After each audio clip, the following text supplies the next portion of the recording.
समाजवादी ने आज लोकसभा प्रत्याशियों की लिस्ट जारी की है, जिसमें 6 प्रत्याशियों की घोषणा की।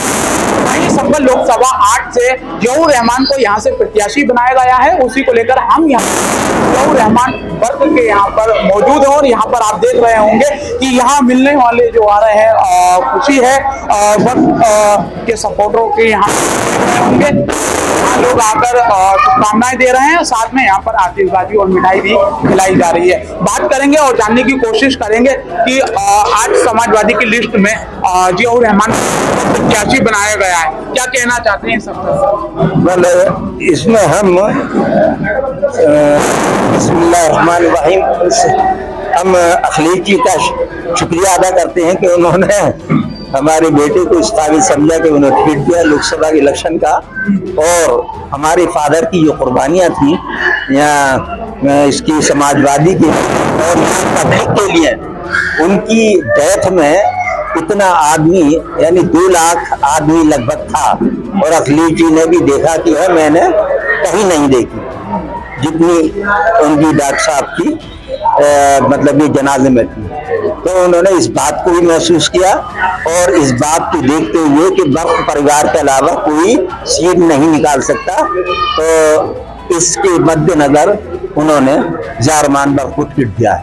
मैं बहरहाल उनका आभारी हूँ और उम्मीद करता हूँ इंशाअल्लाह कि वो 2 लाख वोटों से कम जीतेंगे। यहाँ पर बीजेपी ने अपना प्रत्याशी जो है परमेश्वर लाल सैनी को उतारा है। देखा गया है कि वो वर्ग साहब के सामने खड़े हुए थे, हालांकि वो चुनाव हार गए थे। इस बार भी उन्हें बनाया गया है और इस बार जहूर रहमान वर्ग हैं, तो किस तरह से टक्कर रहेगी? तो बहरहाल इस बार का माहौल दूसरा है, उस वक्त का दूसरा था। मतलब इस बार का एक तो कांग्रेस का संगठन कांग्रेस से पैक्ट भी है, और दूसरी बात यह है कि वालिद साहब का जो है मतलब ये एडवांटेज उन्हें मिलेगा जहूर रहमान को। तैयारियां हैं, क्या लगता है 7 मई को यहाँ पर तीसरे चरण का मतदान किया जाएगा, किस तरह से तैयारियां चल रही हैं? तैयारी बिल्कुल हमारी तो तैयारी हर वक्त तैयारी रहती है, तैयारी करने की जरूरत नहीं। हर आदमी जो है वो कैंडिडेट है, हर वोटर कैंडिडेट है हमारा। यहाँ पर सीधे टक्कर बीजेपी से मान रहे या त्रिकोणीय है? ना, हम तो किसी से टक्कर नहीं मान रहे, हम तो इंशाल्लाह जीतेंगे।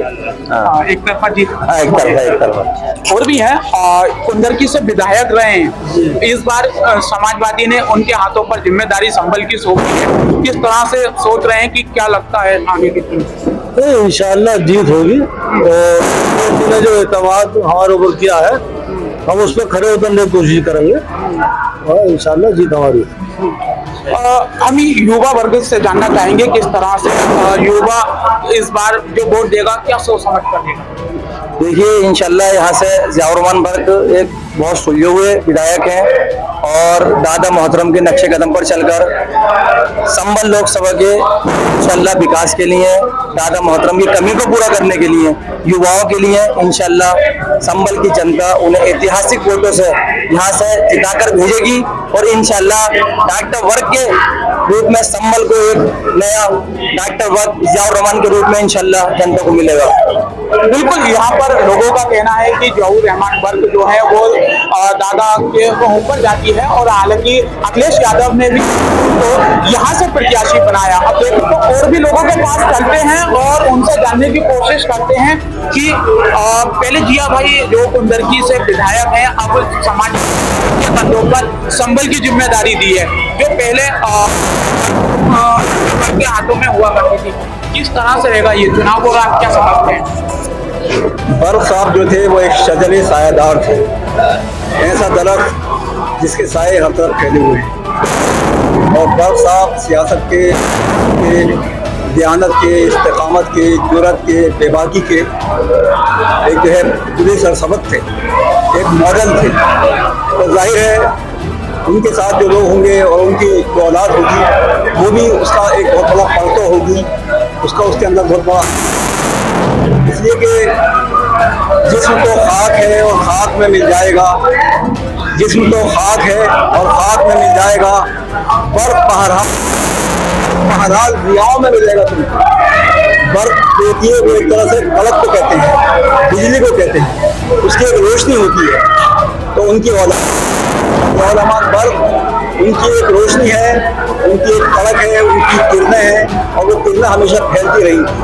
बरसात वो शख्सियत थे जिन्होंने अपनी दीनदारी और अपनी अमानत और जिन्होंने अपनी ऑनेस्टी की बुनियाद पर एक तारीख रकम दी है। हिंदुस्तान की तारीख में, हिंदुस्तान की राजनीति में एक इतिहास रचा है, उनकी खूबी थी।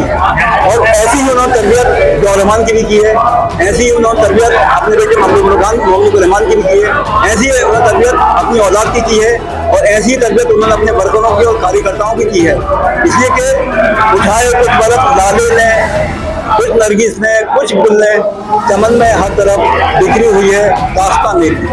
तो हम रहमान इंशाअल्लाह उस काम को आगे बढ़ाएंगे और उसी विरासत को आगे बढ़ाएंगे, उसी हेरिटेज को वो आगे बढ़ाएंगे और अपने क्षेत्र का और अपने इलाके और हिंदुस्तान का एक बेहतरीन सरमाया साबित होंगे और कंट्रीब्यूट करेंगे। उनका ये योगदान इंशाअल्लाह, उनका योगदान भी बेहतरीन होगा और सबके लिए बहुत ही मुफीद और पॉजिटिव होगा। बिल्कुल 7 मई को ये की जनता की, लेकिन आपको बता दें कि बीजेपी ने यहाँ से अपना प्रत्याशी उतारा है, तो परमेश्वर लाल सैनी के तौर पर तो बीजेपी से सामना होगा। अब देखना ये होगा 7 मई को यहाँ की जनता क्या निर्णय लेती है। संभल से मेरा जिला के लिए राहुल कुमार।